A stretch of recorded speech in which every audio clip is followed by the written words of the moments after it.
saudaraku yang dikasihi Tuhan, saudara pernah punya pengalaman diiri oleh orang lain? Atau punya teman yang suka iri terhadap orang lain? Nah, saudaraku, hal ini sesuatu yang sangat serius. Mari kita lihat dulu firman Tuhan yang berbicara tentang orang yang iri hati. Ada dua kisah.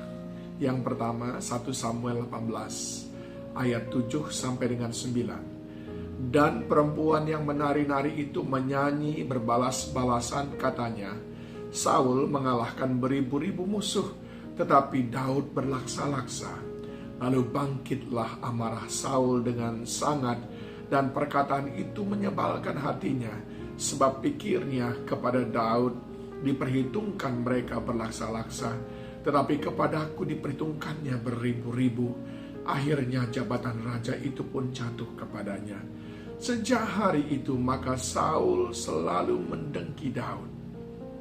Yang kedua, hal yang agak mirip terjadi jauh sebelumnya, yaitu pada keturunan pertama dari Adam dan Hawa. Terjadi pada Kain dan Habil, saudaraku, di mana Kain iri kepada adiknya Habil yang persembahannya diterima oleh Tuhan. Maka dia marah dan ingin membunuh Habil. Kejadian 4 ayat 6-7. Firman Tuhan kepada Kain, mengapa hatimu panas dan mukamu muram? Apakah mukamu tidak akan berseri jika engkau berbuat baik? Tetapi jika engkau tidak berbuat baik, dosa sudah mengintip di depan pintu. Ia sangat menggoda engkau, tetapi engkau harus berkuasa atasnya. Nah, Saul orang yang iri hati, Kain orang yang iri hati. Dari situ saudara bisa melihat bagaimana ciri-ciri orang yang iri hati. Saul, Kain, sama-sama orang yang tidak senang kalau ada orang yang lebih baik dari dia. Orang yang iri hati, orang yang tidak dapat melihat orang lain lebih daripada dia.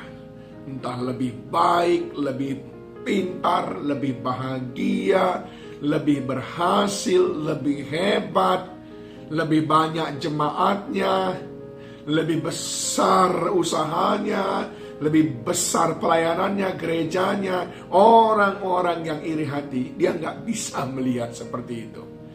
Sehingga ketika dia melihat seperti itu, langsung ada dalam hatinya ingin memusuhi orang itu.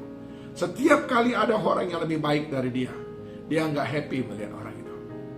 Yang kedua, orang yang iri hati, orang yang senang melihat orang lain jatuh, gagal, bangkrut. Karena memang dia tidak mau ada orang lebih baik dari dia. Maunya ya paling tidak ya sama saja semuanya. Kalau miskin ya miskin aja kita semuanya. Kalau susah ya susah saja kita semuanya. Kalau gerejanya kecil ya kecil aja kita semuanya. Maunya jangan ada yang menonjol. Nah, orang yang iri hati, dia senang sekali kalau orang lain itu susah, jatuh. Umpamanya ada orang yang berhasil tadi, jatuh. Susah, senang sekali dia melihat orang yang susah seperti itu. Dan yang ketiga, orang yang iri hati itu orang yang tidak bahagia, saudaraku. Sebab dia selalu menakut-nakuti dirinya sendiri. Seperti tadi Saul, dia berkata, jangan-jangan sebentar lagi kursi kerajaan, kursi tahta singgasana sebagai raja akan diambilnya. Dia selalu mereka-rekakan yang jahat. Jangan-jangan, jangan-jangan. Ada orang yang membeli mobil baru di sebelah rumahnya. Dia udah mulai berpikir, jangan-jangan itu uang korupsi. Jangan-jangan itu hanya pinjaman. Dia mikir seperti itu. Orang yang di sebelahnya tidur nyenyak, saudaraku. Itu orang yang iri hati. Dan orang yang iri hati yang keempat, itu orang yang nekatan, saudara. Nekat, sama seperti Kain. Nekat membunuh adiknya, kehilangan akal sehat. Orang yang iri hati suka kehilangan akal sehat.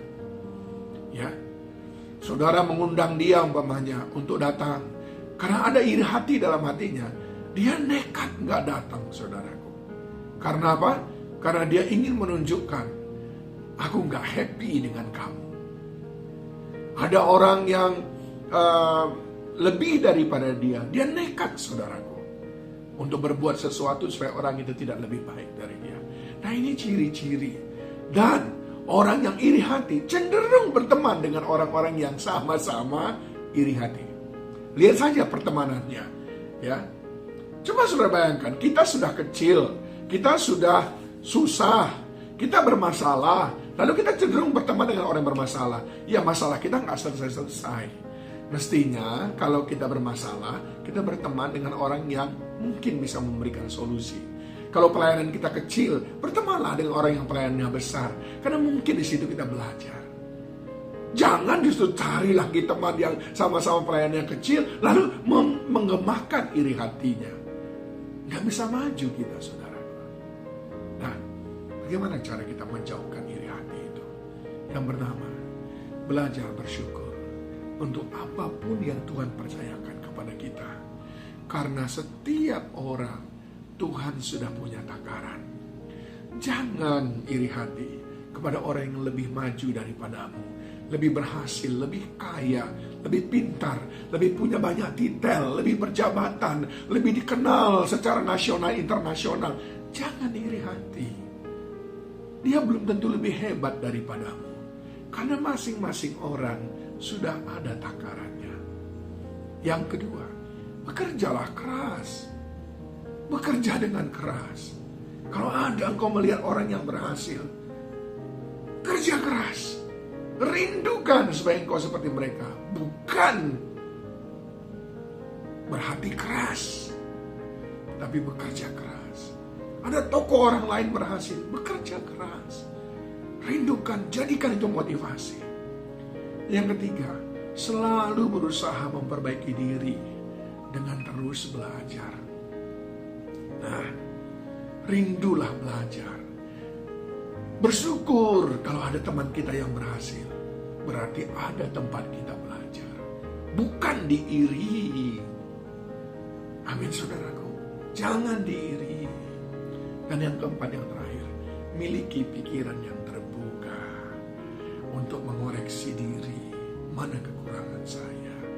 Kenapa saya belum berhasil? Kenapa dia berhasil? Saya kok tidak? Miliki pikiran yang terbuka, maka keberhasilan pun akan menjadi milikmu. Jauhkan iri hati. Nanti saudara stroke. Karena tidak bahagia orang yang hidupnya penuh dengan iri hati. Saya mengasihi saudara, sama seperti Kristus mengasihi saudara. Mari, hiduplah dengan hati yang terus bersyukur, dengan bekerja keras, selalu berusaha memperbaiki diri dengan terus belajar, dan miliki pikiran yang terbuka. Tuhan Yesus menolong